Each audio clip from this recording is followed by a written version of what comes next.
Hello students.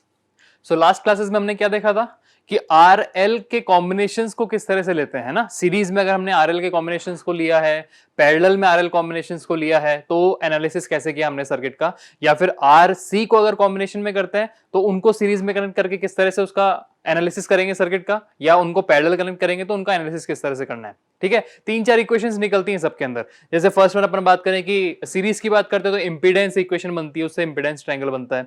फिर power equations बनती है, वोल्टेज इक्वेशंस बनती हैं। पैरेलल सर्किट की बात करते हैं तो वहां पे इंपीडेंस की जगह क्या आ जाएगा, एडमिटेंस आ जाएगा। तो एडमिटेंस इक्वेशन उसका रेक्टेंगल पोलर फॉर्म, और एडमिटेंस ट्रायंगल जिससे अपन पावर फैक्टर निकालते हैं। उसके अलावा करंट ट्रायंगल निकलेगा करंट इक्वेशन से, फिर देन अगेन पावर इक्वेशन से हमारा पावर ट्रायंगल निकलेगा। तो ट्रायंगल्स जो एक्चुअली हम बनाते हैं वो क्या होते हैं, फेजर डायग्राम्स होते हैं। और उन फेजर डायग्राम्स के बेसिस पे हम क्या निकाल पाते हैं, उनका पावर फैक्टर, कि आपका एफिशिएंसी कितनी है पावर की, या कितना रिएक्टिव पावर आपके पास में जो यूजफुल नहीं हो रहा वो है, और कितना रेजिस्टिव पावर है जो यूजफुल हो रहा है। ठीक है, इस तरह से देखते हैं। अब बात आती है कि हमने इंडिविजुअली तो देख लिया था पहले कि आर एल सी तीनों को इंडिविजुअली देखा, फिर दो दो के कॉम्बिनेशन में देखा। आज हम देखेंगे इन तीनों को अगर एक साथ सर्किट में कनेक्ट किया जाता है तो किस तरह से सर्किट हमारा बिहेव करेगा। सबसे पहले सीरीज में देखेंगे, आर एल सी तीनों को अगर सीरीज में कनेक्ट कर दिया जाता है तो सर्किट किस तरह से बिहेव कर रहा है। जब तीनों को पैरेलल कनेक्ट कर देते हैं तो किस तरह सर्किट बिहेव करेगा। ठीक है, तो फर्स्ट हम देखेंगे analysis of series R L C circuit. Analysis of series RLC circuit, series RLC circuit. ठीक है, अब अगर सीरीज आरएलसी सर्किट की बात हो रही है तो तीनों कॉम्बिनेशंस जो है, मतलब तीनों जो हमारे पास में पैसिव एलिमेंट्स हैं आर एल एंड सी, तीनों किस में कनेक्ट हो जाएंगे, सीरीज में कनेक्ट हो जाएंगे। तो देखिए यहां पे अगर मैं यहां सबसे पहले लेता हूं एक रेजिस्टेंस, एक ये रेजिस्टेंस है आर, ठीक है, इसके बाद में मैंने ले लिया एक इंडक्टेंस या इंडक्टर, और उसके बाद में मैंने सीरीज में क्या कनेक्ट कर दिया, साथ में एक कैपेसिटर। ठीक है, ये आर एल सी हमारे सीरीज में कनेक्ट हो गए। अब इन तीनों के कॉम्बिनेशंस को अगर अपन एसी सप्लाई से प्रोवाइड करवाते हैं, अगर इन तीनों को मैं एसी सप्लाई दे देता हूं, यहां पे जैसे मान के चलो मैंने ये एसी सप्लाई इनको दे दी, एसी सप्लाई दे दी, ये वोल्टेज सोर्स है कितना, VS at a frequency F. ठीक है, फ्रीक्वेंसी एफ पे ये बात हो रही है। यहां पे जो करंट फ्लो करेगा वो कितना करंट फ्लो करेगा हमारा, आई एस। अब अगर सीरीज की बात हो रही है तो सीरीज सर्किट के अंदर करंट कांस्टेंट रहता है, करंट कॉमन रहने वाला है। ठीक है, और वोल्टेज की बात करते हैं तो वोल्टेज डिस्ट्रीब्यूट होता है तीनों के अंदर, है ना। तो अगर वोल्टेज डिस्ट्रीब्यूट हो रहा है तो वोल्टेज कैसे कैसे जाएगा, ये Vs जो है अगर R के अक्रॉस ड्रॉप होगा तो कितना हो जाएगा, ये VR हो जाएगा। L के अक्रॉस होगा तो कितना हो जाएगा, VL हो जाएगा यहाँ पे, और C के अक्रॉस कितना हो जाएगा, ये VC हो जाएगा। ठीक है, तो अगर सबसे पहले मैं वही सेम चीज करूंगा एनालिसिस के लिए, Vs की इक्वेशन क्या हो जाती है हमारे पास, Vs is equal to Vm sine of omega t. Vs is equal to Vm sine of omega t, अपन को पता है जो आपने अप्लाई किया है यहां से। ये किस फ्रीक्वेंसी पे है, f फ्रीक्वेंसी पे, जिसका आर्गुमेंट क्या है, ओमेगा टी, जहां ओमेगा की वैल्यू क्या होती है, 2 पाई f, है ना, फ्रीक्वेंसी f। अब यहां से डिवाइड क्या हो रहा है अपना वोल्टेज, करंट कांस्टेंट रहने वाला है तो करंट की इक्वेशन अपन बाद में निकालेंगे। सबसे पहले वोल्टेज अगर डिवाइड हो रहा है तो उसको किस तरह से देखते हैं अपन, कि सबसे पहले सप्लाई वोल्टेज है Vs at an angle of 0 degree is equal to R, V R, है ना। तो रजिस्टर के अक्रॉस अगर वोल्टेज ड्रॉप होता है तो उसके बीच में फेज डिफरेंस होता है, नहीं होता, तो यहां पे भी एट एन एंगल 0 हो जाएगा, V R at an angle of 0 degree plus L, मतलब इंडक्टर के अक्रॉस जो वोल्टेज होता है वो कितना करता है, वो 90 डिग्री लीड करता है कि 90 डिग्री लैग करता है। इंडक्टर को हम बोलते हैं लैगिंग लोड, करंट लैग करता है बट वोल्टेज जो होगा वो लीड करेगा। तो V L at an angle of plus 90 degree plus VC at an angle of minus 90 degree, क्योंकि कैपेसिटिव जो होता है, कैपेसिटिव सर्किट जो होता है वो क्या होता है, लीडिंग होता है, करंट लीड करता है बट वोल्टेज तो लैग करेगा, तो वोल्टेज लैग करेगा तो माइनस 90 हो गया। इसको एसी फॉर्म में लिखना है अपन ने, क्या हो जाएगा, Vs is equal to VR 90 degree के लिए क्या आ जाएगा, प्लस J ऑफ VL और माइनस J ऑफ VC। यहां से अगर आपने J कॉमन ले लिया कितना हो गया, Vs is equal to VR plus J of VL minus VC। Vs is equal to VR plus J of VL minus VC, equation number आ गई हमारी 1। इस इक्वेशन नंबर 1 के अंदर एक चीज क्लियर हो जाती है, क्या, यहां पे सर्किट के अंदर पहले क्या होता था, अगर सिंपल अपन प्योर रेजिस्टिव सर्किट की बात करते हैं तो Vs is equal to VR, that's it, बात खत्म। अगर हम उसमें बात करते हैं प्योर इंडक्टेंस की तो Vs is equal to J of VL होता है, Vs is equal to J of VC होता है जब हम प्योर कैपेसिटिव सर्किट की बात करते हैं। R और L की बात करते हैं तो Vs plus J of VL हो जाता है सीरीज के लिए, और सीरीज कैपेसिटिव सर्किट की बात करते हो तो V R minus J of V C हो जाएगा, इतना होता है। लेकिन अगर तीनों कॉम्बिनेशन एक साथ कनेक्टेड है तो क्या हो जाएगा हमारे पास में, दोनों को एक साथ उठा लिया, V S plus J of V L और minus J of V C, तो हमारे पास में क्या निकल के आया, V R plus J of V L minus V C. V L minus V C से एक चीज क्या क्लियर होती है कि इस सर्किट के अंदर ये सर्किट जो है वो इंडक्टिव डोमिनेंट है ना, ये सर्किट क्या है, इंडक्टिव डोमिनेंट है। अगर मान के चलो यहां पे कैपेसिटेंस डोमिनेट करता तो ये वैल्यू जो होती वीसी माइनस वीएल होती, ठीक है, ये वैल्यू हमारे पास में वीसी माइनस वीएल होती है। बट सीरीज आरएलसी सर्किट की बात करते हैं तो डेरिवेशन फॉर्म में जब हम चेक करेंगे इसको तो हमें पता चलता है कि ये जो सर्किट है वो इंडक्टिव डोमिनेंट होता है, इसलिए इक्वेशन बनती है V S is equal to V R plus J of V L minus V C. ठीक है, ये हमारे पास में आ गई वोल्टेज डिस्ट्रीब्यूशन की इक्वेशन। वोल्टेज डिस्ट्रीब्यूट किस तरह से हो रहा है, यहाँ पे रेक्टेंगल फॉर्म में है, पोलर फॉर्म में बनाना है। पोलर फॉर्म में देख लो कैसे बनेगा ये, जिस तरह से हमने आर एल और आर सी सीरीज का देखा था उसी तरीके से इसका बनेगा। तो वी एस का मैग्नीट्यूड कितना हो जाएगा, magnitude is equal to V R square plus V L minus V C का होल स्क्वायर, है ना, V L minus V C का होल स्क्वायर। अगर एंगल की बात करेंगे तो फाई इज इक्वल टू कितना हो जाएगा, phi is equal to tan inverse of V L minus V C divide by V R, V L minus V C divide by R. ये हमारे पास में इसका रेक्टेंगल फॉर्म से पोलर फॉर्म में हमने कन्वर्ट कर दिया किसको, वोल्टेज इक्वेशन को। अब वोल्टेज इक्वेशन से क्या बनती है हमारे पास में, वोल्टेज ट्रायंगल बनता है जिससे पावर फैक्टर निकालते हैं, तो वो देख लेते हैं। इक्वेशन क्या आई थी हमारे पास में, V S is equal to V R plus J of V L minus V C, V L minus V C. ठीक है, ये हमारे पास में थी हमारी इक्वेशन नंबर 1, इक्वेशन नंबर 1। अब यहां से हम बनाएंगे हमारा वोल्टेज ट्रायंगल। क्या बनेगा, वोल्टेज ट्रायंगल। ये जो वोल्टेज ट्रायंगल है, voltage triangle is nothing but what, your phasor angle, phasor diagram. ये क्या है आपका, फेजर डायग्राम ही होता है ये। ठीक है, ये जो इक्वेशन हमारे पास में है ऊपर, इसका हमने फेजर डायग्राम बनाना है, वही हमारा वोल्टेज ट्रायंगल होगा जो निकालता है क्या, उसका पावर फैक्टर। यहां देखिए मैंने अगर इसका वोल्टेज ट्रायंगल बनाने के लिए वी आर को लिया रियल कंपोनेंट में, अगर मेरा वी आर यहां आ गया रियल पार्ट पे या रियल एक्सिस पे मेरा वी आर आ गया, वी एल जो है प्लस है तो मतलब ये ऊपर की तरफ जा रहा है, 90 डिग्री लीड कर रहा है। ये हो गया मेरा क्या, इसको थोड़ा सा और ऊपर ले लो, ये मेरे पास में आ गया यहां तक कितना, plus J of V L हो गया। ठीक है, अब अगर मैं दूसरी बात करता हूं वी सी, ये मेरा आ गया minus J of V C. तो इन दोनों का जो रिजल्टेंट आएगा V plus J of V L और minus J of V C, मतलब क्या हुआ, V L minus V C को ऐड करना है या वी एल के अंदर माइनस वी सी को ऐड करना है। जैसे मान के चलो यहां देखिए एक बार, अगर मैं ऐसे बोलता हूं कि a minus B is nothing but a plus of minus B, ये कह सकते हैं ना अपन, a minus B is what, a plus of minus B. अगर अपन फेजर्स की बात करते हैं तो यही सेम चीज यहां देखेंगे। यहां हमारे पास में क्या है, वीएल है अपवर्ड डायरेक्शन में, वीसी है डाउनवर्ड डायरेक्शन में। हमें वीएल माइनस वीसी करना है या फिर VL plus of minus VC करना है, तो इसका माइनस वीसी क्या हो जाएगा, जस्ट ऑपोजिट डायरेक्शन में यहां पे हो जाएगा ऊपर की तरफ। ठीक है, वो देखो कैसे आ रहा है, यहां पे अगर आपने ये प्लस में वीसी है यहां पे, तो इसका जस्ट ऑपोजिट कितना हो जाएगा, यहां पे ये माइनस वीसी हो जाएगा। ठीक है, तो वीएल और माइनस वीसी को आपने फिर क्या कर देना है, ऐड कर देना है। तो आपके पास में रिजल्टेंट क्या निकल के आएगा, जब इसके अंदर इतना पार्ट अपन ऐड कर देंगे तो कितना आ जाएगा, वो इतना ऊपर आ जाएगा। किधर की तरफ आ जाएगा, ये हमारे पास में इतना ऊपर आ जाएगा, इतना पोर्शन और इसमें ऐड हो जाएगा। तो ये रिजल्टेंट हमारे पास में बन के आएगा, वो क्या कहलाएगा अब हमारा वी और ये जो एंगल है पावर फैक्टर एंगल जो हमारे पास में होता है वो क्या कहलाता है, फाई। यहां से अगर आप इसका कॉस फाई निकालोगे पावर फैक्टर तो कितना हो जाएगा, यहां देखो नीचे, यहां अगर मैं निकालना चाहूं इसका cos phi is equal to what, cos phi is equal to V R by V S. ठीक है, और इसका फाई एंगल जो होता है वो कितना निकलता है, tan inverse of V L minus V C divide by R. ये टोटल जो लेंथ जो हमारे पास में आ रही है ये कितनी आ रही है, ये टोटल लेंथ आ रही है V L minus of V C, है ना। तो यहां से अगर आप फाई एंगल निकालना चाहोगे टेन की फॉर्म में, तो tan inverse of V L minus V C divide by V R, यही होता है, यही देखा था हमने, देखो लास्ट इक्वेशन में यहाँ पे phi is equal to tan inverse of V L minus V C divide by R. तो यहां से क्या हुआ, हमारा वोल्टेज इक्वेशन आई, वोल्टेज इक्वेशन से वोल्टेज ट्रायंगल आ गया, वोल्टेज ट्रायंगल से हमने पावर फैक्टर निकाल लिया।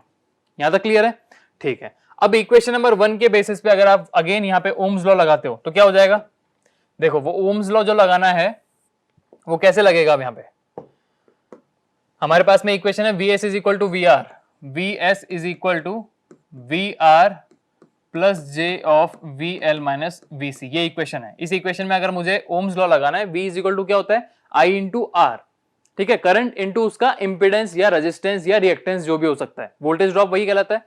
टोटल वोल्टेज ड्रॉप Vs कितना हो रहा है हमारे पास? टोटल करंट Is, क्योंकि करंट सेम है, Is into impedance Z is equal to Is current ही फ्लो करेगा क्योंकि सीरीज सर्किट की बात हो रही है। रजिस्टर के अक्रॉस जो वोल्टेज ड्रॉप है कितना हो गया? Is into R plus J of V L, voltage drop across inductor कितना हो जाएगा? Is into X of L minus Is into X of C, ठीक है। यहां से करंट हमारा कांस्टेंट हमने बाहर ले लिया, Is into Z is equal to Is यहां से कॉमन ले लिया, कितना हो गया? R plus J of XL minus XC, R plus J of XL minus XC. Is दोनों साइड से कैंसिल आउट हो गया, या Is दोनों साइड से कैंसिल आउट हो गया, क्या बच गया हमारे पास में? Z is equal to R plus J of XL minus XC, ये हमारे पास में आ गई इक्वेशन नंबर 2। ये जो इक्वेशन नंबर 2 है इसको क्या बोलते हैं अपन? Impedance equation. और इंपिडेंस इक्वेशन का हमारे पास में अगर पोलर फॉर्म देखना चाहोगे तो द इंपिडेंस इक्वेशन का पोलर फॉर्म क्या हो जाएगा? The magnitude of impedance is equal to under root of R square plus XL minus XC का होल स्क्वायर, ये तो हो गया उसका magnitude. And angle phi is equal to tan inverse of XL minus XC divide by R. तो आप phi ऐसे भी निकाल सकते हो, आप phi tan inverse of VL minus VC bye VR से भी निकाल सकते हो। अगर आप इसको फाई को पावर की फॉर्म में निकालना चाहोगे तो वहां से भी निकाल सकते हो, ठीक है। ये हमारे पास में आती है वोल्टेज इक्वेशन। वोल्टेज इक्वेशन के बाद आ गई हमारे पास हमारी इंपिडेंस इक्वेशन। इंपिडेंस इक्वेशन से क्या बनेगा? अगेन इंपिडेंस ट्रायंगल बनेगा। देखिए इंपिडेंस इक्वेशन क्या है? Z is equal to R plus J of XL minus XC। XL minus XC मतलब ये इंडक्टिव डोमिनेंट सर्किट होता है। सीरीज RLC सर्किट जो हो गया वो इंडक्टिव डोमिनेंट हो गया। Z is equal to R plus J XL minus XC, इससे क्या बनेगा हमारे पास में? Impedance triangle. Impedance triangle, impedance triangle क्या काम आता है हमारा? पावर फैक्टर निकालने का काम आएगा, ठीक है। इंपिडेंस ट्रायंगल क्या काम आएगा? पावर फैक्टर निकालने के। देखो R हमने अगर रियल कंपोनेंट पे ले लिया, रियल एक्सिस पे मैंने ले लिया R, XL जो है 90 डिग्री लीड कर रहा है, ये मेरे पास आ गया मेरा XL, XC मेरा लैग कर रहा है, ये आ गया मेरा XC। अब माइनस XC लेना है, वो ऊपर की साइड जाएगा। माइनस XC कितना हो गया? मान के चलो इतना, जितना लेंथ नीचे था उतना मेरे पास में माइनस XC हो गया। तो XL plus of minus XC कितना हो जाएगा? इन दोनों का रिजल्टेंट जो होगा वो कितना ऊपर चल जाएगा, इसके आगे XC को और ऐड कर देंगे इतनी लेंथ का। तो ये जो हमारे पास में आ गया, ये आ गया XL माइनस XC। ये पूरी लेंथ ऊपर तक जो है वो कितनी हो गई? XL minus XC। XL के अंदर आपने ये माइनस ऑफ XC को ऐड कर दिया ऊपर, तो कितना गया? XL minus XC। तो जो रिजल्टेंट अपने पास में ये आया, ये क्या है हमारा? Impedance Z with an angle of phi. तो यहां से पावर फैक्टर निकालो, कितना हो जाएगा? cos phi is equal to R by Z। Power factor is equal to R by Z, या फिर real part by total part, ठीक है। आपने वहां क्या देखा था? वोल्टेज की इक्वेशन में पावर फैक्टर क्या आया था? वोल्टेज ट्रायंगल से VR बाई VS, और यहां पे हमारे पास में कितना आया है? R by Z। क्लियर है ये चीज? ठीक है। अब बात आती है हमारी पावर इक्वेशन की। पावर इक्वेशन के लिए आपको पता है कि apparent power S is equal to कितना होता है? P प्लस जे क्यू होता है ना। P प्लस जे क्यू होता है। इक्वेशन नंबर आपकी कितनी है? 3। अब इसका अगर आपने मैग्नीट्यूड निकालना है पावर का, एपरेंट पावर कितना हो जाता है? वो P square plus Q square, और जो एंगल फाई होता है वो कितना होता है? एंगल फाई हमारे पास में कितना आ जाएगा? tan inverse of Q by P, ठीक है। तो P प्लस जे क्यू को अगर आपने फेजर डायग्राम बनाया है इसका, या जिसको आप क्या बोलते हो, यहां से पावर इक्वेशन से क्या बनेगा हमारे पास में? Power triangle. यहां से अगर हमने पावर ट्रायंगल निकाला इसका, तो पावर ट्रायंगल कैसे बन के आ रहा है? देखो यहां पे, अगर मैंने यहां पे ले लिया रियल पार्ट को, P को मैंने यहां ले लिया, है ना, और Q को मैंने यहां ले लिया 90 डिग्री लीड करता हुआ, तो मेरे पास में क्या हो जाएगा? ये जो एंगल बन के आएगा, ये मेरे पास में क्या है? S फाई एंगल, और ये मेरे पास में क्या है? मेरा apparent power S, resultant P plus J Q. Clear है ये चीज? यहां से मैंने क्या निकालना है? इसका पावर फैक्टर। तो पावर फैक्टर यहां से क्या निकल के आ जाएगा? Cos phi is equal to what, P by S, cos phi is equal to P by S निकल के आ जाएगा आपका। तो पावर ट्रायंगल से पावर फैक्टर आ गया, पावर इक्वेशन से भी आ गया। यहां से हमारे पास में एक और, या फिर मैं इसकी बात करता हूं तो इस ट्रायंगल से एक और इक्वेशन हमारे पास में निकल के आती है, वो भी बहुत इंपॉर्टेंट रहती है। पहले ही मैंने आपको बताया था कि अगर मैं इस ट्रायंगल की बात करता हूं तो यहां से फाई के रेस्पेक्ट में आपने क्या निकालना है, P निकालना है और Q निकालना है। तो हमारे पास में एक्टिव पावर निकालने की बात आती है ना P, तो उसको क्या लिखते हैं अपन, P is equal to S cos phi और Q reactive power is equal to S of sine phi. ठीक है, ये चीज ध्यान रखना। इसको हम एस कॉस फाई या एस साइन फाई के बेसिस पे याद नहीं रखते, हम इसको याद किसके बेसिस पे रखते हैं, क्योंकि हमको पता है कि हमारा जो एपरेंट पावर एस होता है, एस कितना होता है, V इंटू आई कॉन्जुगेट होता है। ठीक है, V इंटू आई कॉन्जुगेट होता है हमारे पास में, ये चीज ध्यान है। अगर मैं यहां से सिंपली पावर, एक्टिव पावर निकालना चाहता हूं तो कितना हो जाएगा वो, V आई कॉस फाई, है ना, and reactive power Q is equal to what, V I sine phi. ये इक्वेशंस हम याद रखते हैं यहां से। ठीक है, एक्टिव पावर निकालने के लिए V आई कॉस फाई, रिएक्टिव पावर निकालने के लिए V आई साइन फाई, ये आपको पता होना चाहिए, क्योंकि ये इक्वेशंस काम आएगी आपके न्यूमेरिकल्स के अंदर। अगर आपको V दे रखा है टोटल, मतलब वोल्टेज दे रखा है पूरी सप्लाई का, पूरे सर्किट में उसका टोटल करंट आपने पता है और आपको पावर फैक्टर एंगल पता है, अब उसके बेसिस पे आपको निकालना है। डायरेक्ट इस इक्वेशन में डालो, एक्टिव पावर कैसे निकलेगा, V into I into cos phi, V into I into sine phi. V into I is what, your apparent power S। ठीक है, क्लियर है। यहां से हमने देखा तीनों इक्वेशंस निकाल ली हमने, यहां से वोल्टेज डिस्ट्रीब्यूशन इक्वेशन निकाल ली, उससे वोल्टेज ट्रायंगल और पावर फैक्टर निकाल लिया, देन इंपेडेंस डिस्ट्रीब्यूशन इक्वेशन निकाल दी, उससे impedance triangle and power factor, then power equation, power triangle and power factor निकल गया हमारे पास में। ठीक है, तो ये पूरा एनालिसिस हमारा हुआ था किसका, सीरीज RLC सर्किट का। यहां पे दो इंपॉर्टेंट पॉइंट्स आपके माइंड में आने चाहिए। सीरीज RLC सर्किट के दो नोट्स हैं, वो ध्यान रखिए। पहले सबसे पहली बात क्या, कि सीरीज RLC सर्किट जो होता है, सीरीज RLC सर्किट जो होता है हमारे पास, क्या होता है, ये इज इंडक्टिव डोमिनेंट। क्या होता है ये, inductive dominant, inductive dominant, dominant. ठीक है, ये इंडक्टिव डोमिनेंट होता है, इसीलिए हमारे पास में इंपीडेंस की इक्वेशन क्या आती है, Z is equal to R plus J of XL minus XC होता है। ठीक है, R plus J of XL minus XC निकल के आता है, ये चीज ध्यान रखनी है। अब अगर सर्किट मेरा इंडक्टिव डोमिनेंट है तो क्या मेरा पावर फैक्टर लीड करेगा कि लैग करेगा।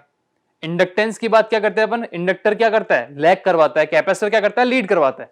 अगर ये सर्किट मेरा इंडक्टिव डोमिनेंट है तो ओवरऑल सर्किट का पावर फैक्टर क्या हो जाएगा, वो क्या हमारे पास में कहलाएगा, वो लैगिंग पावर फैक्टर कहलाएगा। Due to inductive dominance, due to inductive dominance, inductive dominance क्या हुआ हमारे पास में, the power factor, the power factor of the circuit, power factor of the circuit, वो क्या कहलाएगा हमारे पास में, लीडिंग या lagging. The power factor of the circuit is what, lagging.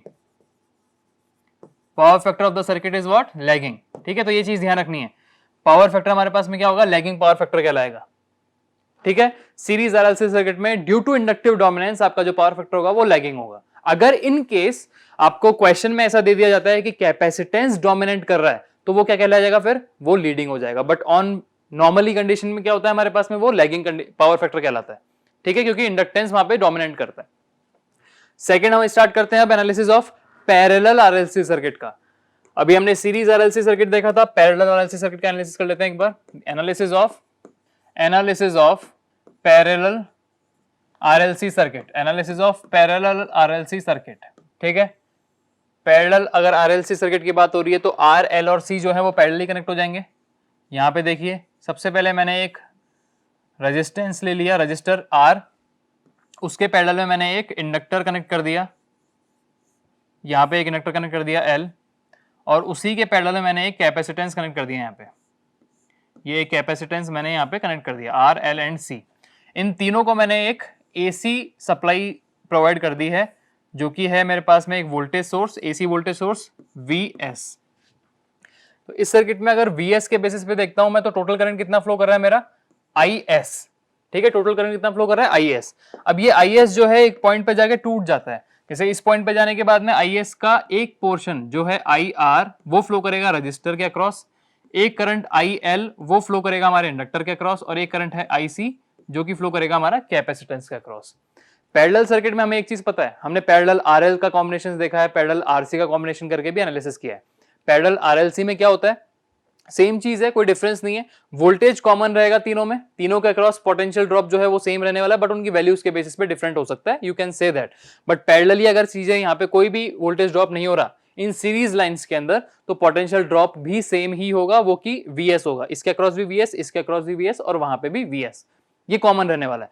Different क्या है, करंट, तीनों के अंदर अलग अलग वैल्यू का करंट फ्लो कर रहा है, IR, IL एंड IC, मतलब करंट डिस्ट्रीब्यूट हो रहा है। तो हमने इक्वेशन किसकी लेनी पड़ेगी, करंट की। सबसे पहले वही सेम चीज VS जो हमने अप्लाई किया है, कितना है वो हमारा VS is equal to VM sine of omega T, ये हमने अप्लाई कर रखा है। ये अप्लाई करने के बाद में हमारा करंट जो है वो डिस्ट्रीब्यूट हो रहा है, तो करंट को अगर मैं देखता हूं कि IS at an angle of 0 degree is equal to resistor के अक्रॉस जो करंट फ्लो करता है कितना होता है, IR at an angle of 0 degree. क्यों, क्योंकि रजिस्टर के अक्रॉस वोल्टेज और करंट के बीच में कोई फेज डिफरेंस नहीं होता। इंडक्टर के अक्रॉस करंट क्या करता है, लैग करता है, तो कितना आ जाएगा यहाँ पे IL at an angle of -90 degree plus IC at an angle of +90 degree, क्योंकि कैपेसिटर के अक्रॉस करंट जो है वो वोल्टेज से 90 डिग्री लीड करता है। ठीक है, इसको AC फॉर्म में लिख लेते हैं again, IS is equal to IR plus J of IC minus J of IL, J common ले लो, IS is equal to IR plus J of IC minus IL। Parallel circuit में क्या देखने को मिला कि कैपेसिटेंस डोमिनेंट होता है, यहाँ पे कैपेसिटर जो है वो डोमिनेट करेगा आपके इंडक्टर को। तो हमारे पास में इक्वेशन जो आएगी कितनी आएगी, IS is equal to IR plus J of IC minus IL। Series RLC में वोल्टेज की इक्वेशन क्या आती थी, VS is equal to VR plus J of VL minus VC, but यहाँ पे पैरेलल में करंट की इक्वेशन होती है, तो करंट की इक्वेशन क्या जाएगी, IS is equal to IR plus J of IC minus IL। That means capacitor जो है वो डोमिनेट कर रहा है यहाँ पे आपके इंडक्टर को, उसकी वैल्यूज को।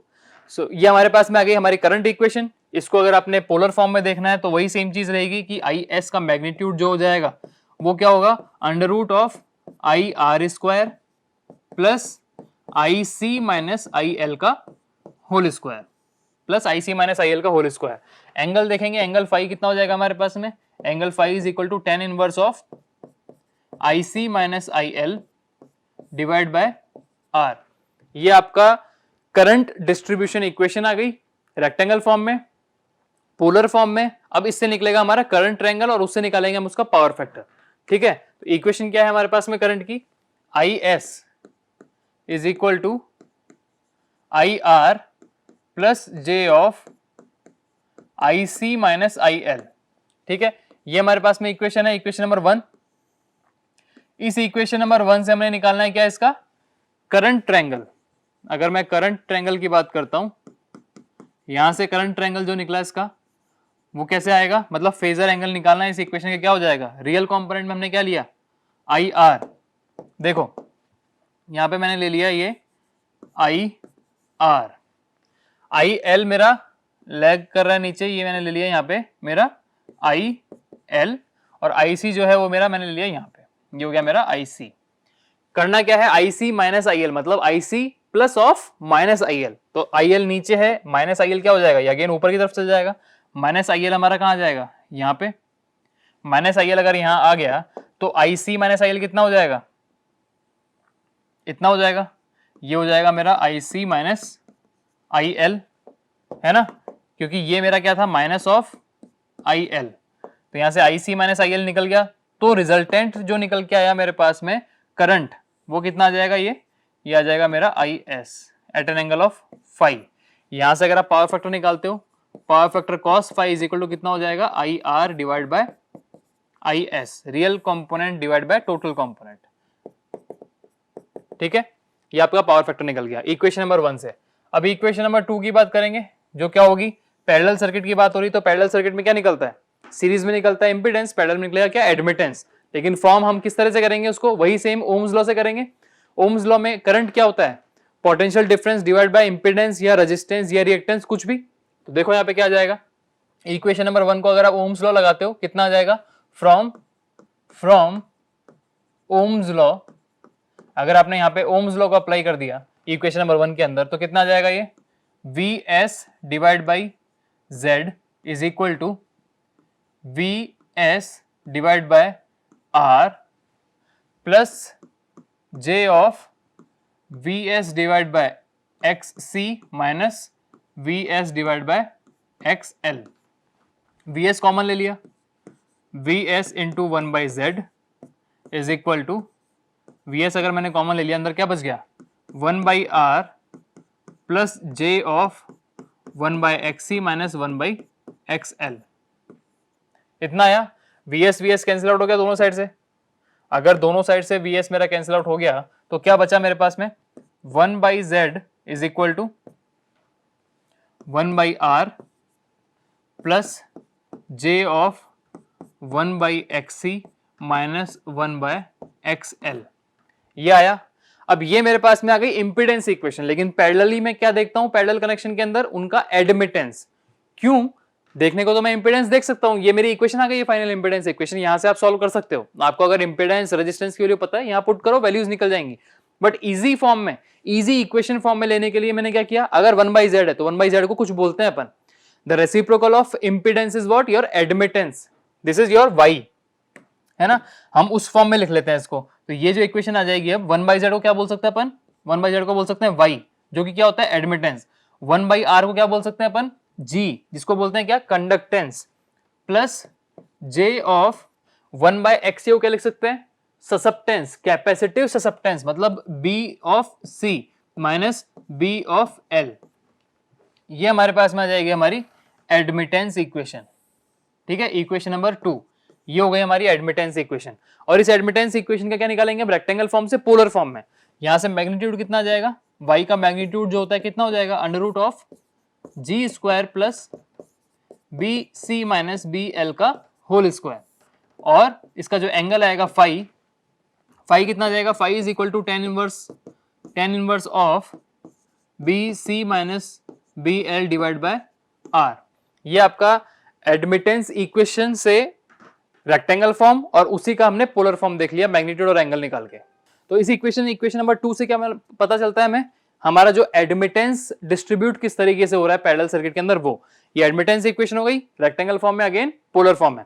अब एडमिटेंस इक्वेशन से क्या बनेगा उसका एडमिटेंस ट्रायंगल। तो हमारे पास में इक्वेशन क्या है एडमिटेंस की, कि y is equal to G plus J of B C minus B of L. ये हमारे पास में एडमिटेंस इक्वेशन है। एडमिटेंस इक्वेशन से निकलेगा हमारा एडमिटेंस ट्रायंगल, ये इक्वेशन नंबर 2 है। एडमिटेंस ट्रायंगल निकालेंगे, उससे हमारे पास निकलेगा हमारा पावर फैक्टर। एडमिटेंस ट्रायंगल, ठीक है, एडमिटेंस ट्रायंगल निकालते हैं, उससे निकलेगा पावर फैक्टर। जी रियल पार्ट है, मतलब ये मैंने यहाँ ले लिया रियल कंपोनेंट में G. B C positive lead पे है, मतलब ये मेरा आ गया यहाँ पे B C. B L negative पे है, ये आ गया मेरे पास में बी ऑफ एल। ठीक है, ये है मेरे पास B of F, B L. ठीक है, अब करना क्या है, B C plus of minus B L. तो बी एल अगर प्लस नीचे है तो माइनस किधर आ जाएगा, ऊपर की तरफ आ जाएगा। इतना यहाँ पे आ गया, ये इतना आपने ऐड कर देना है। अब इसके आगे, किसके आगे, बी सी के आगे आपने ये ऐड कर देना है। ये पोर्शन आपने यहाँ पे इतना ऐड कर दिया। ठीक है, ये आ गया आपके पास में B C minus B L, और ये रियल पार्ट आपका जो आएगा टोटल, ये आएगा आपका admittance Y with an angle of phi, और यहां से आपका निकल के आएगा cos phi. Cos phi is equal to G by Y. ठीक है, यहां से आप निकाल सकते हैं अपना एडमिटेंस ट्रायंगल से पावर फैक्टर। ठीक है, ये है आपका माइनस ऑफ बी एल। ये चीज क्लियर हो गई। करंट इक्वेशन आ गई, करंट ट्रायंगल पावर फैक्टर आ गया, admittance equation admittance triangle power factor आ गया। अब बचा हमारे पास में पावर इक्वेशन। पावर इक्वेशन के लिए पता है S is equal to P plus J Q. Q जो है हमारे पास में रिएक्टिव पावर, इस रिएक्टिव पावर में दोनों चीजें हैं। इस रिएक्टिव पावर के अंदर जो कैपेसिटर के अक्रॉस पोटेंशियल ड्रॉप हो रहा है, उसके साथ में जो पावर वहां पे ड्रॉप हो रहा है वो भी आ रहा है, और इंडक्टर के अक्रॉस जो पावर ड्रॉप हो रहा है वो भी आ रहा है। तो दोनों चीजें इसमें इंक्लूडेड है, मतलब क्यू एल क्यू सी के फॉर्म में आप इसको एक बार के लिए देख सकते हो, P plus J of Q C minus Q L ऐसा बोल सकते हो। बट अपन क्या बोल रहे हैं इसको, P plus J Q. Q is your reactive power, that's it. So P plus J Q आपके पास में पावर इक्वेशन आ गई, इक्वेशन नंबर 3। और इक्वेशन नंबर 3 का आपने अगर पोलर फॉर्म देखना है तो magnitude S is equal to P square plus Q square, और जो एंगल फाई है वो हमारे पास क्या हो जाएगा, phi angle is equal to tan inverse of Q by P, है ना। और यहां से एक्टिव पावर कितनी निकल के आती है, एक्टिव पावर होती है वी आई कॉस फाई, और रिएक्टिव पावर कितनी होती है वी आई साइन फाई। ये चीज हमें ध्यान रखनी है, ये चीज ध्यान रखनी है इक्वेशन नंबर 3 के साथ में। अब यहां से निकालेंगे अपना पावर ट्रायंगल, पावर ट्रायंगल निकाल लो। इससे जितने भी ट्रायंगल्स हम निकालते हैं, admittance triangle, impedance triangle, power triangle, उन सबसे निकलता है क्या, हमारा power factor cos phi. Power triangle निकालेंगे, इसका क्या हो जाएगा, देखो रियल कंपोनेंट में लिया मैंने P, Q मेरा यहाँ पे आ गया, इनका रिजल्टेंट जो आ गया मेरे पास आ गया S, और ये एक एंगल फाई पे, तो यहां से अगर cos फाई देखते हैं तो cos फाई कितना हो जाएगा P बाय S। तो पावर फैक्टर के 3 फॉर्मुलेज आपके पास में हर इक्वेशन में निकल के आते हैं या हर एनालिसिस के अंदर निकल के आते हैं। सबके अंदर सेम चीज होती है, रियल पार्ट ऊपर रहेगा, इमेजिनरी नहीं, टोटल पार्ट नीचे आएगा। P by S, R by Z, G by Y, I R by I S, इस तरह से। तो जितने भी पावर फैक्टर के इक्वेशंस हैं आप उस तरह से निकाल सकते हो, जो भी अवेलेबल आपके पास। ये हमारे पास में एनालिसिस हो गया हमारा पैरेलल RLC सर्किट का, ठीक है। Parallel RLC circuit, series RLC circuit, इन दोनों का एनालिसिस करने के बाद में एक RLC का एक न्यूमेरिकल करते हैं कि जो एनालिसिस हमने आज किया है ये इक्वेशंस हम न्यूमेरिकल फॉर्म में किस तरह से पुट करेंगे और वैल्यूज फाइंड आउट करेंगे, ठीक है। तो एक न्यूमेरिकल देखते हैं। तो देखिए ये हमारे पास में एक न्यूमेरिकल है यहाँ पे, है ना, RLC सर्किट का। क्या बोल रहा है क्वेश्चन के अंदर कि RLC circuit with resistance of 20 ओम, मतलब यहाँ जो RLC सीरीज में कनेक्टेड है, इस सीरीज सर्किट के अंदर रेजिस्टेंस की वैल्यू कितनी बता रखी, 20 ओम। तो यहाँ पे अगर मैं लिख देता हूँ ये कितना है 20 ओम, है ना। Inductor L, the inductor of 0.2 Henry, inductor की वैल्यू कितनी है 0.2 हेनरी, ठीक है। And the capacitance of 150 microfarad, capacitance कितना है 150 माइक्रोफैरड, ठीक है।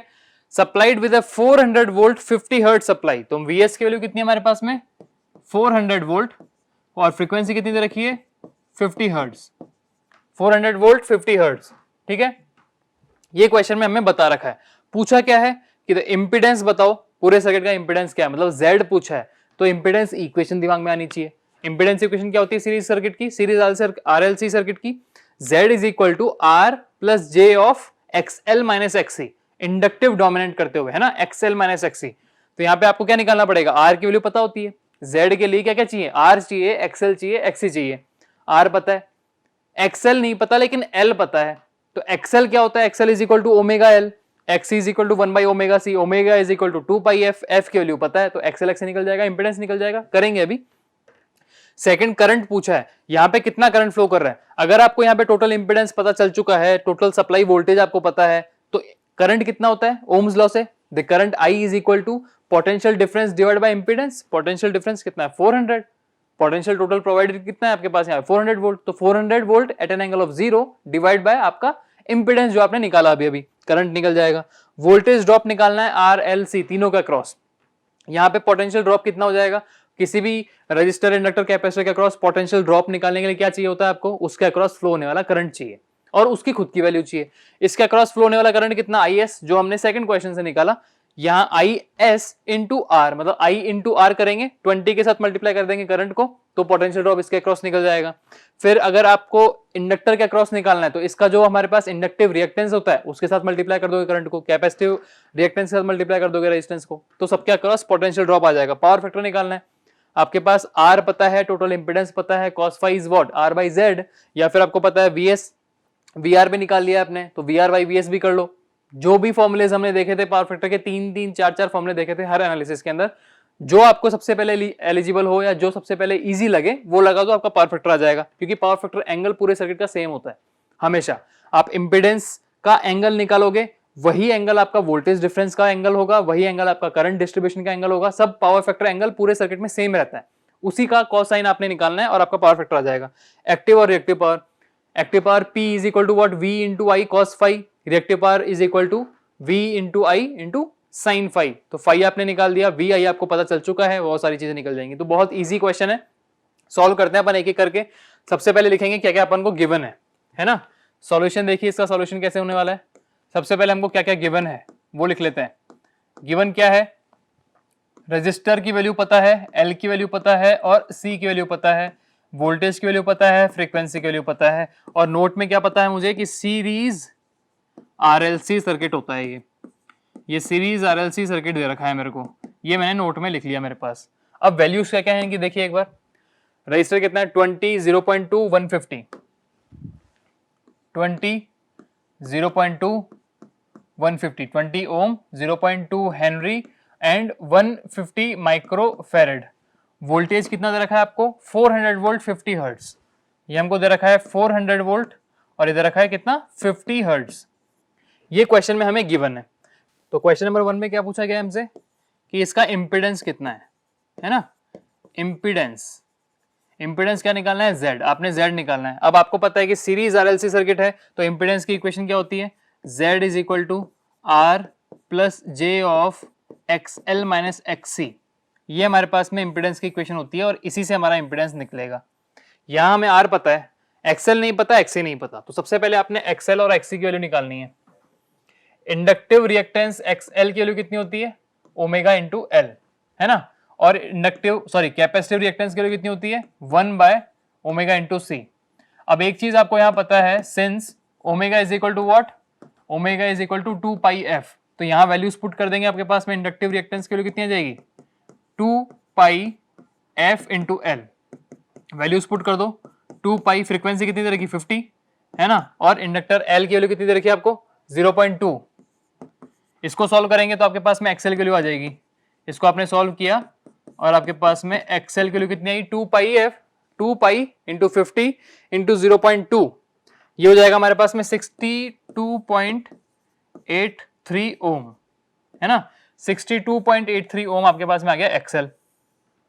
एक्सी की बात करते हैं, एक्सी की वैल्यू कितनी होती है 1 by omega C, that means 1 divide by 2 pi f into C, ठीक है, 1 divide by 2 pi into 50, C की वैल्यू कितनी है 150 microfarad, 150 into 10 to the power of -6, ठीक है। यहां से हमारे पास में निकल के आया क्या एक्सी, एक्सी की वैल्यू कितनी आ गई हमारे पास में, एक्सी की वैल्यू आएगी 21.22 ओम, ये चीज क्लियर हो गई 21.22 ओम। तो हमारे पास में एक्सएल की वैल्यू पता चल गई, एक्सी की वैल्यू पता चल गई, आर की वैल्यू हमें पता है 20, इस फॉर्म में पुट करो, उसका पोलर फॉर्म निकालो, उसका एंगल भी निकल जाएगा और मैग्नीट्यूड भी निकल जाएगा, ठीक है। एक्सएल और एक्सी की वैल्यू को हमने इक्वेशन नंबर 1 में पुट किया, ये हमारी इक्वेशन नंबर 1 है, इस इक्वेशन नंबर 1 में पुट करो इसको, देखो यहां पे हमने देखा Z is equal to R plus J of XL minus XC,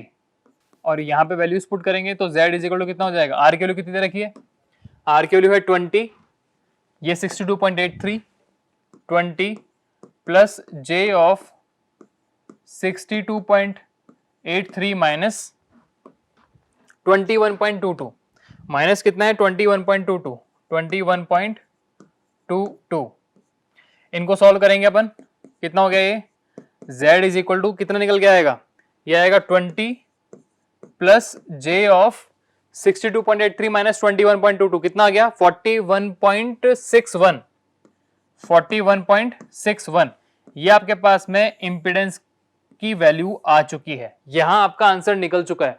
अगर आप यहां छोड़ते हैं तो भी सही है, अगर आप चाहते हैं कि इसका मैग्नीट्यूड और एंगल निकालना चाहे, मतलब पोलर फॉर्म में कन्वर्ट करना चाहे, तो वहां पे भी कर सकते हैं। देखिए पोलर फॉर्म में कन्वर्ट करेंगे तो क्या निकलेगा, Z is equal to under root of 20 square plus 41.61 square, इसको सॉल्व कीजिए तो आपके पास में, और एक एंगल के लिए कितना रहेगा, एंगल के लिए होता है हमारे पास में tan inverse of 41.61 divide by 20, इसको सॉल्व कीजिए आपके पास में एंगल आ जाएगा, तो क्या निकल के आएगा रिजल्टेंट हमारे पास में Z is equal to 20 plus J 41.61, इसको सॉल्व किया 20 स्क्वायर प्लस 41.61 स्क्वायर, कितना आएगा, ये आएगा 46.16 magnitude at an angle of 64.33 degree, ठीक है, इतना ओम में आपके पास में इंपीडेंस निकल के आएगा। ये आपका अब करेक्ट आंसर निकल के आ चुका है जो कि क्वेश्चन नंबर 1 में आपसे पूछा गया है,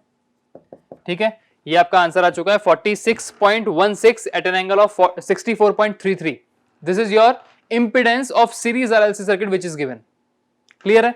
the first question is solve. First question में हमसे पूछा गया था कि क्या इंपेडेंस कितना है, Z आपने निकाल दिया। सेकंड क्वेश्चन में पूछा गया करंट, अब आपने निकालना है करंट कितना है।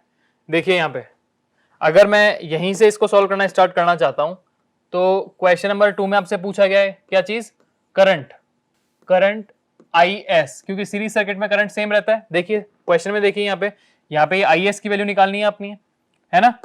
ये IS की वैल्यू क्या होती है, current IS is equal to what, VS at an angle of 0 divide by total impedance, है ना, Z at an angle of phi, जो भी था आपका। यहां से आपने Z की वैल्यू निकाल रखी है, वो वैल्यूज यहां पुट कर दीजिए।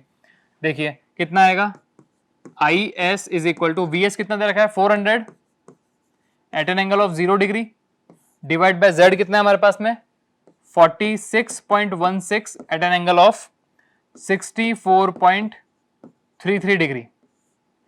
अब AC क्वांटिटीज का डिवीजन आपने परफॉर्म करना है। आपको पता है ये चीज की पोलर फॉर्म उसके लिए सूटेबल है, तो पोलर फॉर्म यहां दे रखी है, सिंपली आपने डिवाइड मारना है, तो मैग्नीट्यूड्स को इजीली डिवाइड मार दो और एंगल्स का क्या कर लेना है, डिफरेंस ले लेना है। 0 minus 64.33 that means minus 64.33 is your angle for the current. तो करंट का क्या हो जाएगा अपने पास में 400 डिवाइड बाय 46.16 कितना आ जाएगा, ये आएगा हमारे पास में 8.66 magnitude and at an angle of minus 64.33 degree amperes, ठीक है, एम्पियर। ये आपके पास में करंट की वैल्यू आ गई। क्वेश्चन नंबर 2 भी आपका सॉल्व हो चुका है। क्वेश्चन नंबर 2 से हमें क्या चीज क्लियर हो गई कि यहां जो हमारे पास में करंट आया, करंट का मैग्नीट्यूड कितना है 8.66 amperes but at an angle of minus 64.33 degrees. That means current जो है वो लैग करेगा कितना एंगल से, 64.33 डिग्री से। मतलब क्या हुआ हमारा RLC सर्किट जो होता है वो इंडक्टिव डोमिनेंट होता है। यहां पे वो चीज क्लियर हो गई है क्योंकि करंट इंडक्टेंस के अंदर लैग करता है 90 डिग्री और यहां पे हमारे पास में क्या हो रहा है 64.33 डिग्री लैग कर रहा है। मतलब रेजिस्टेंस की वजह से वो 90 डिग्री को कहां पे खींच के ला पाया है, 64.33 डिग्री तक उसने खींच लिया। कैपेसिटेंस की वजह से हमने कोई मतलब नहीं निकला क्योंकि वो डोमिनेंस जो है वो इंडक्टिव था। तो रिजल्टेंट जो निकल के आया उसमें C की वैल्यूज भी रहेंगी। जो C उसको 90 डिग्री ऊपर लीड करना चाह रहा था, इंडक्टर 90 डिग्री लैग करना चाह रहा था और रेजिस्टेंस की वजह से वो अपने आप में सेम फेज में रखना चाह रहा था। बट तीनों जब एक साथ काम करेंगे और इंडक्टिव डोमिनेंट सर्किट जब होगा तो 90 डिग्री से कुछ ना कुछ कम होगा। R और C दोनों मिलकर इसके 90 डिग्री को कुछ ना कुछ कम करेंगे। कितना कम कर दिया, कम करते करते 64.33 डिग्री तक लिया है। तो ये हमारा फेजर एंगल है। अगर आपने इसका पावर फैक्टर निकालना है तो cos ऑफ 64.33 डिग्री आप निकालेंगे, आपका आंसर आ जाएगा। देखिए मैंने बोला था एंगल जो रहेगा पावर फैक्टर एंगल पूरे सर्किट में सेम रहने वाला है। अगर आप इंपेडेंस पे भी देखोगे तो भी सेम है, करंट पे देखोगे तो भी सेम है, बट पॉजिटिव और नेगेटिव साइन सिर्फ ये बताता है कि लीड कर रहा है कि लैग कर रहा है, but the value of the angle will be remain same. ठीक है, यहां से हमारे पास में करंट निकल के आ चुका है। सेकंड क्वेश्चन सॉल्व हो गया हमारे पास। थर्ड क्वेश्चन में पूछा गया कि voltage drop across R and C। आपने वोल्टेज ड्रॉप निकालना है। यहां देखिए क्वेश्चन नंबर 3 में पूछा गया हमसे voltage drop, the voltage drop across R। सबसे पहले आप R के अक्रॉस वोल्टेज ड्रॉप निकालो, कितना होता है VR is equal to IS into R। करंट कितना निकला था हमारे पास में, करंट अभी निकला है 8.66 at an angle of minus 64.33 है ना, minus 64.33 degree into resistor. Resistor की वैल्यू कितनी है आपके पास में 20 at an angle of 0 degree. Simply आपने मल्टीप्लिकेशन करना है। आपको पता है कि AC क्वांटिटीज का डिवीजन एंड मल्टीप्लिकेशन के लिए सूटेबल क्या होता है, पोलर फॉर्म। डिवीजन के लिए हमने देख लिया, मल्टीप्लिकेशन के लिए पोलर फॉर्म करना है, मतलब मैग्नीट्यूड्स को मल्टीप्लाई करना है और एंगल्स का सिंपली हमें एडिशन कर देना है। कितना हो जाएगा ये, the potential drop across resistor कितना निकल के आ जाएगा, VR is equal to 8.66 into 20 कितना आ गया 173.2 at an angle of minus 64.33 degrees, है ना। इतना वोल्ट, इतने वोल्ट का पोटेंशियल ड्रॉप हो रहा था आपके रजिस्टर के अक्रॉस इस सर्किट के अंदर। ये भी निकल गया हमारा। अब निकालना है पोटेंशियल ड्रॉप अक्रॉस इंडक्टर। यही आपने निकालना है potential drop across inductor, voltage drop across inductor L। इसके अक्रॉस अगर आपने निकालना है तो VL क्या होता है, VL is equal to IS into XL, है ना। IS इंटू XL ही आपने पुट करना है। VL इज इक्वल टू कितना हो गया आपके पास में, IS कितना है अपना 8.66 at an angle of minus 64.33 33 degrees into X L. X L की वैल्यू कितनी थी? एक्सएल की वैल्यू कितनी थी यहां पे हमारे पास? 62.83 है ना, 62.83। ये वैल्यूज कितनी है हमारे पास? Into 62.83 at an angle of, ये क्या चीज है? इंडक्टिव रिएक्टेंस है, तो कितना रहता है वो? इंडक्टिव रिएक्टेंस कितना रहेगा? प्लस 90 डिग्री, है ना, प्लस 90 डिग्री। अब इसको मल्टीप्लाई करो, इसको जब मल्टीप्लाई कर देंगे हमारे पास में VL की वैल्यू कितनी आ जाएगी? 8.66 इंटू 62.83 कितना हो गया? 544.1 at an angle of 90 minus 64.33 कितना हो गया? 25.67। ये आ जाएगा 25.67 डिग्रीज, इतना वोल्ट। ठीक है, इतने वोल्ट का आपका पोटेंशियल ड्रॉप हुआ अक्रॉस इंडक्टर। अब बात आती है potential drop across capacitor. Drop across capacitor C के अक्रॉस कितना ड्रॉप हो जाएगा? वो होता है हमारे पास में VC is equal to IS into XC, है ना। तो IS तो सेम रहने वाला है, कितना? 8.66 at an angle of minus 64.33 degrees into XC की वैल्यू कितनी है आपके पास में? XC की वैल्यू कितनी थी? 21.22। XC की वैल्यू कितनी है? 21.22 at an angle of minus 90 degree. ठीक है, माइनस 90 डिग्री। यहाँ पे आप इसको सॉल्व कीजिए, जो VC की वैल्यू आएगी पोटेंशियल ड्रॉप अक्रॉस कैपेसिटर आएगा, वो आएगा अपने पास में 183 8.61.22, ये आएगा 183.76 at an angle of what? Minus 90 minus 64.33, दोनों को ऐड कर देंगे कितना आ जाएगा? 154.33 डिग्रीज, 154.33 डिग्रीज, इतना वोल्ट। इतने वोल्ट का पोटेंशियल ड्रॉप हमारे कैपेसिटर के अक्रॉस हुआ। तो देखिए यहाँ पे इस पेज पे हमें क्या निकला? The potential drop across resistor निकला, यहाँ से निकल गया potential drop across resistor, across inductor निकल गया इतना, और अक्रॉस कैपेसिटर निकल गया इतना। क्वेश्चन नंबर 3 हमारा सॉल्व हो चुका है। ठीक है, क्वेश्चन नंबर 4 में क्या बोला गया है? क्वेश्चन नंबर 4 में बोला पावर फैक्टर निकालना है। Power factor is what? Power factor is cos phi, है ना। क्वेश्चन नंबर 4 आपसे पूछा गया है पावर फैक्टर। पावर फैक्टर जो होता है उसको निकालने के कितने फॉर्मूले होते हैं? आप cos phi से भी निकाल सकते हो, आप R/Z से भी निकाल सकते हो, आप चाहो सीरीज सर्किट की बात हो रही है तो करंट नहीं वोल्टेज डिवाइड हो रहा होगा तो VR/VS इससे भी निकाल सकते हो। इन तीनों से आप पावर फैक्टर निकाल सकते हो। एंगल जो था वो मैंने बोला था सब में सेम रहेगा, है ना। तो अपन एंगल से निकाल लेते हैं। कितना एंगल निकल रहा था? 64.33 निकल रहा था हमारे पास में एंगल, 64.33 निकल रहा था। ठीक है, तो 64.33 का कोसाइन ले लेते हैं अपन, सिंपली निकल जाएगा हमारा कॉस ऑफ 64.33 डिग्रीज। कितना आ जाएगा हमारा पावर फैक्टर? पावर फैक्टर को शॉर्ट में लिखेंगे अपन, power factor is equal to cos 64.33 कितना हो जाएगा? 0.433, 0.433।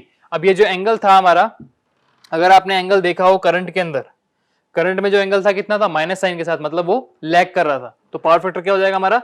लैगिंग पावर फैक्टर, मतलब 0.433 लैगिंग, 0.433 लैगिंग पावर फैक्टर आपका है। ये आपका आंसर आ गया क्वेश्चन नंबर 4 का। क्लियर? अब हमसे लास्ट क्वेश्चन में क्या पूछा गया है? लास्ट क्वेश्चन में क्या पूछा है पावर फैक्टर के बाद में? एक्टिव एंड रिएक्टिव पावर, मतलब P एंड Q आपसे पूछा गया है। ठीक है, क्वेश्चन नंबर 5, क्वेश्चन नंबर 5 में आपसे पूछा गया है active power and reactive power. Active power क्या होती है? Active power is P and P is what?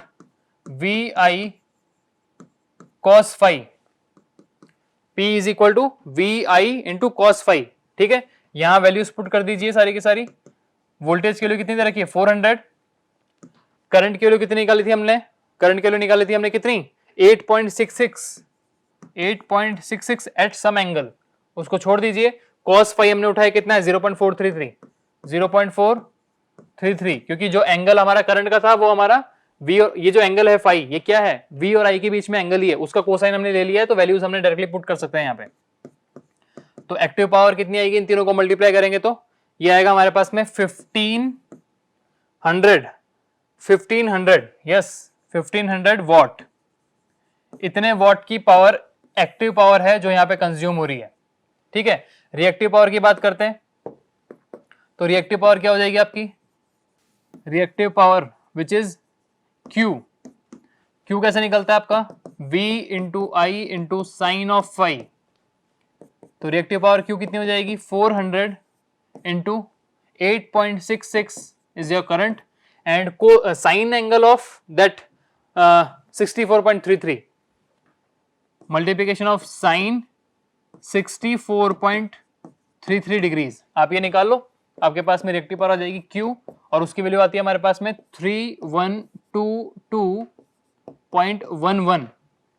अब रिएक्टिव पावर की यूनिट क्या होती थी, एक्टिव पावर की होती है वॉट, रिएक्टिव पावर की क्या होती है war, volt ampere reactive, VAR, इतने VAR की रिएक्टिव पावर आपकी यहां पे कंज्यूम हो रही थी जब 1500 वॉट की एक्टिव पावर आपकी कंज्यूम हुई इस RLC सीरीज सर्किट के अंदर। ठीक है, अगर आप अब चाहो तो इसके अंदर एक्टिव रिएक्टिव पावर के साथ में इसका एपरेंट पावर भी निकाल सकते हो, S is equal to P plus JQ, आपको P पता है, Q पता है, तो 1500 प्लस J ऑफ 3122.11, उसको आपने रेक्टेंगल फॉर्म ले लिया, उसका पोलर फॉर्म निकालो, एंगल निकालो, आपके पास में एपरेंट पावर आ जाएगी। ठीक है, ये आप लोग कर सकते हैं, आप लोग कीजिएगा इसको कि एपरेंट पावर निकालनी है, which is P plus JQ, P is your 1500 and Q is 3122.11 watts, इसको उस फॉर्म में अपन पुट करेंगे, उसका रेक्टेंगल फॉर्म आ जाएगा, उसका पोलर फॉर्म निकाल सकते हैं। ठीक है, तो ये हमारा पूरा एनालिसिस हुआ AC सर्किट का। जब हमारे पास में रिएक्टिव कंपोनेंट्स होते हैं, एक्टिव कंपोनेंट्स होते हैं, तो एक्टिव पावर भी उनमें कंज्यूम होगी, रिएक्टिव पावर भी कंज्यूम होगी। जब तीनों सर्किट का अपन ने एनालिसिस किया, प्योर RLC को किया, RL RC इनके कॉम्बिनेशंस को देखा सीरीज और पैरेलल में, और तीनों को एक साथ लगा के उनके पैरेलल और सीरीज कॉम्बिनेशंस का एनालिसिस हमने कर लिया, न्यूमेरिकल्स हमने सारे के देखे। अब नेक्स्ट हमारे पास में क्या होती हैं, इनके अंदर थ्योरम्स अगर लगती हैं तो वो देखेंगे, है ना, थ्योरम्स के बेसिस पे किस तरह से क्वेश्चन सॉल्व होते हैं वो देखेंगे हम नेक्स्ट लेक्चर्स के अंदर। ठीक है, थैंक यू।